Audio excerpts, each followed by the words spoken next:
Bismillahirrahmanirrahim. Assalamualaikum warahmatullahi wabarakatuh. Baik, saudara-saudaraku sekalian, adik-adikku sekalian, para mahasiswi dan mahasiswa yang saya cintai dan saya banggakan. Pada kesempatan kali ini, alhamdulillah kita masih diberikan kesempatan oleh Allah Subhanahu wa taala untuk bisa bertemu kembali dalam melakukan suatu aktivitas, yaitu proses belajar mengajar. Baik adik-adikku sekalian yang Bapak cintai dan Bapak sayangi, untuk kali ini atau untuk pertemuan kali ini Bapak akan membahas terkait persoalan materi tentang belajar dan pembelajaran. Pada materi kali ini pembahasan kita terkait persoalan hakikat belajar, mengajar, dan pembelajaran. Mari kita lihat, di sini dijelaskan bahwa belajar adalah proses untuk mengubah diri tidak tahu menjadi tahu. Jadi, persoalan ini atau proses ini ketika kalian melakukan sebuah belajar atau pembelajaran, maka akan terjadi sebuah peningkatan pengetahuan dari yang tidak tahu menjadi tahu. Ya, dari sebelum terampil atau dari belum terampil menjadi terampil dan mahir.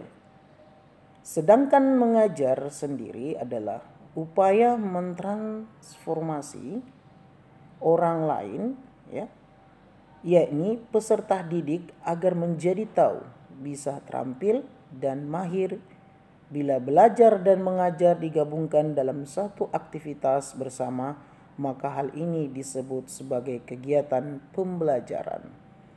Jadi hal itu terjadi ketika seorang guru memberikan ilmunya kepada muridnya, maka hal itu dinyatakan sebagai proses pembelajaran. Baik, selanjutnya kita lihat.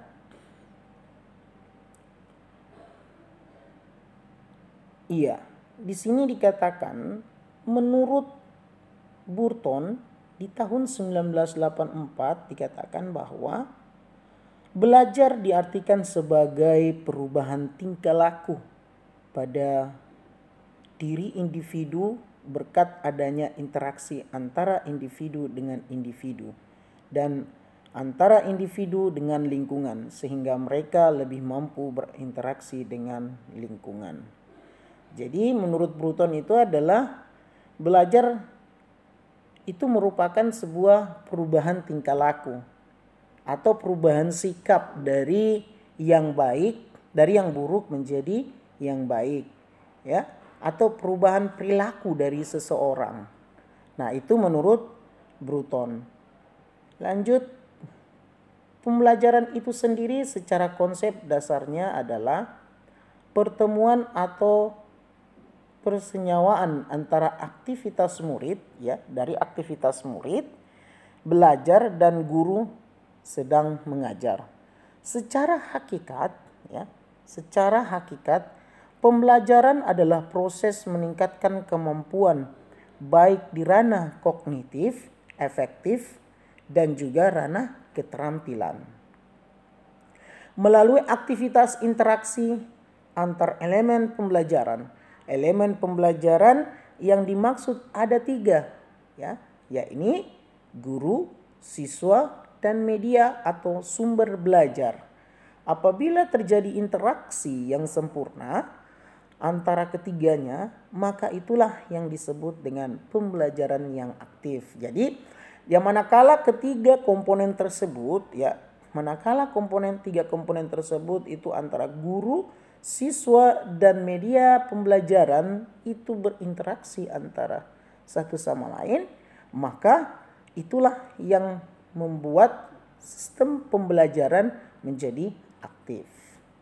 Baik, kita lihat selanjutnya ada pembelajaran yang sempurna setidaknya memiliki 8 tipe. Ya, ini interaksi yang insentif, yakni yang pertama, interaksi antara guru dan siswa. Ya, jelas. Ini menyatakan bahwa guru dan siswa itu tidak bisa lepas antara satu sama lain, ya. Manakala dia dikatakan sebagai seorang guru ketika ada muridnya. Ya.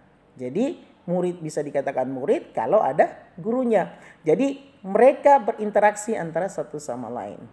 Selanjutnya interaksi antara guru dan sumber belajar. Ini jelas bahwa ketika seorang guru ingin mengajarkan kepada siswanya atau memberikan pembelajaran kepada siswanya, harus ada sumber belajar atau harus ada yang dijadikan sebagai bahan referensis atau bahan pembelajaran dia sebagai bentuk bahwa dia seorang guru punya pegangan dalam memberikan pembelajaran kepada siswanya. Manakala seorang guru tidak mempunyai sumber belajar, inilah yang disebut dengan guru yang tidak punya dasar dalam proses pembelajaran sehingga akan mengalami kesulitan atau mengalami kepercayaan kepada siswa tersebut. Poin ketiga adalah interaksi antara setiap individu siswa langsung dengan media dan sumber belajar. Jelas bahwa setiap siswa atau setiap individu secara tidak langsung membutuhkan yang namanya media. Media ini dipakai untuk memberikan penjelasan agar supaya siswa mampu mengerti dan siswa bisa mengerti apa yang akan dijelaskan oleh seorang guru. Guru yang memberikan media tersebut dan sumber belajar.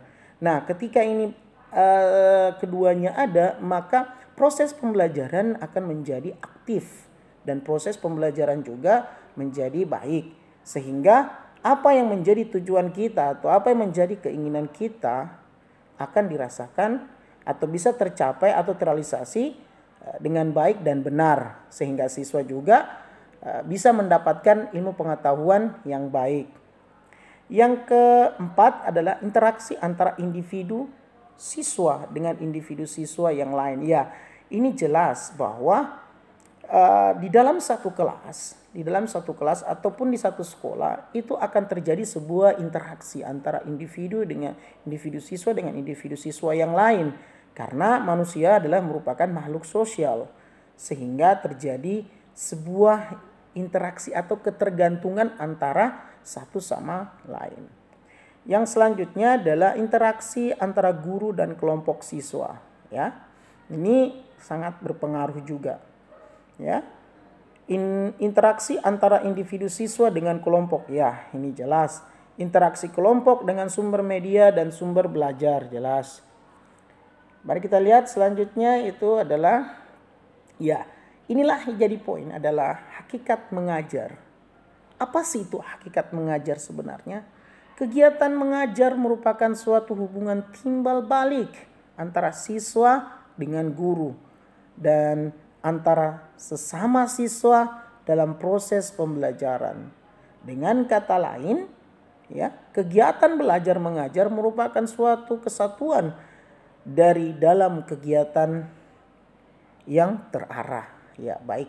Jadi ini sangat saling membutuhkan antara satu sama lainnya agar terjadi pembelajaran yang baik. Kegiatan belajar pada hakikatnya merupakan kegiatan dalam proses pendidikan baik dalam lingkungan pendidikan formal, informal maupun dalam lingkungan non formal. Oleh karena itu, masalah belajar bukan hanya masalah sekolah, tetapi malah setiap manusia sehingga berhasil tidaknya tujuan pendidikan akan sangat tergantung pada bagaimana proses belajar yang dilakukan pelajar itu sendiri. Itulah hakikat mengajar. Hakikat pembelajaran. Pada hakikat pembelajaran secara umum, istilah belajar dimaknai sebagai suatu kegiatan yang mengakibatkan terjadinya perubahan tingkah laku, terjadinya perubahan tingkah laku. Dengan pengertian demikian, maka pembelajaran dapat dimaknai sebagai suatu kegiatan yang dilakukan oleh guru demikian rupa, sehingga tingkah laku peserta didik berubah ke arah yang lebih baik.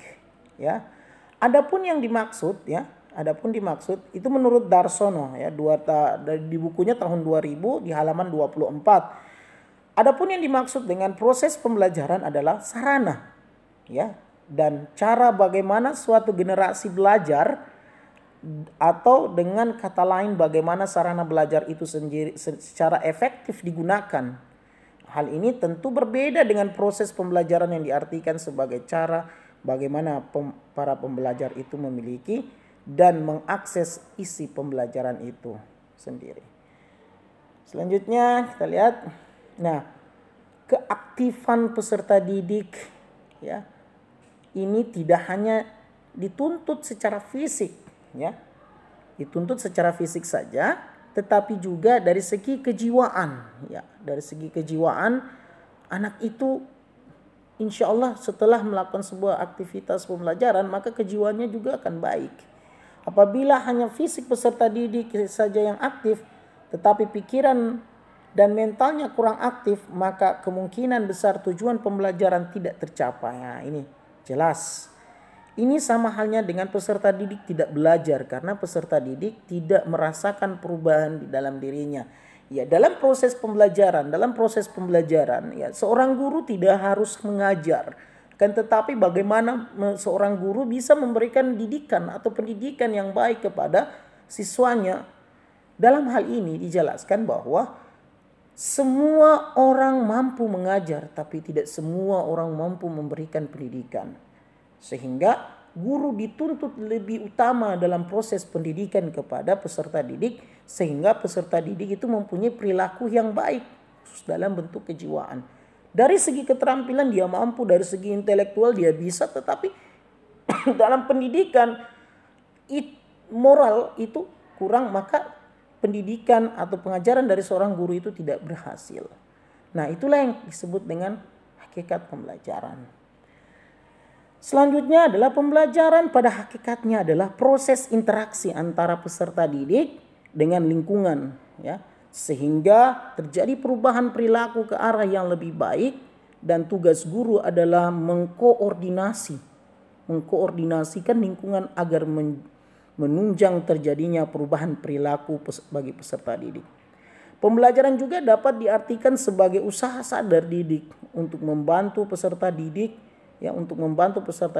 agar mereka dapat belajar sesuai dengan kebutuhan dan minatnya ya. Di sini pendidik berperan sebagai fasilitator yang menyediakan fasilitas dan menciptakan situasi mendukung peningkatan kemampuan belajar peserta didik. Ya, jadi seorang guru itu dia juga sebagai fasilitator, menyediakan media-media pembelajaran, menyediakan bahan pembelajaran agar tercapainya sebuah sistem pembelajaran yang baik dan benar, dan apa yang diinginkan dari seorang guru itu kepada siswanya insya Allah akan tercapai dan mengalami perubahan dari sisi fisik dan dari sisi kejiwaan. Baik, saudara-saudaraku yang saya cintai, adik-adikku mahasiswa yang saya banggakan, pada kesempatan kali ini hanya itu yang bisa dapat saya sampaikan. Mudah-mudahan apa yang saya sampaikan hari ini menjadi bermanfaat buat kita semua, sehingga apa yang kita lakukan selalu diridhoi oleh Allah, dan insya Allah kalian semua adalah menjadi peserta calon seorang guru yang luar biasa ketika menerapkan suatu aturan-aturan atau mengikuti segala sesuatu yang sudah ditentukan oleh baik dari pemerintah maupun dari instansi atau sekolah yang kalian mengajar nanti. Okay, I think that's all, and thank you so much for your nice attentions. And the last I say, wallahu muwaffiq ila aqwamit thoriq. Assalamualaikum warahmatullahi wabarakatuh. See you next time and have a nice day. Thank you.